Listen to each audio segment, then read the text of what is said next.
फक्त 37 दिवसांचं दुर्लक्ष आणि 3 नवजात बाळांचा जीव गेला.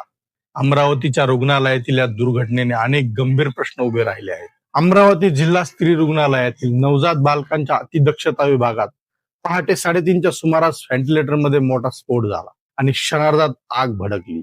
या भीषण आगीत 3 नवजात बालकांचा होरपळून मृत्यू झाला. तब्बल 36 बाळांना बाहेर काढण्यात आलं तर 5 बाळांना दुखापत झाली. पण धक्कादायक बाब म्हणजे रुग्णालयाच्या फायर ऑडिटची मुदत 21 ऑगस्टला संपणार होती. त्याआधीच रुग्णालय प्रशासनाने 25 जूनला पीडब्ल्यूडीला फायर ऑडिटसाठी पत्र दिलं. त्यानंतर 17 जुलैला ही स्मरणपत्र पाठवण्यात आलं. मात्र त्यावर वेळेत कारवाई झाली नाही. तब्बल 37 दिवसांचा विलंब आणि त्यानंतर ही भीषण दुर्घटना. इतकंच नाही, आग लागल्यानंतर फायर अलार्मही वाजला नाही आणि फायर फॉगही कार्यान्वित झाला नाही. मग प्रश्न पडतो, वेळीच फायर ऑडिट झालं असतं तर या 3 चिमुकल्यांचे जीव वाचले असते का?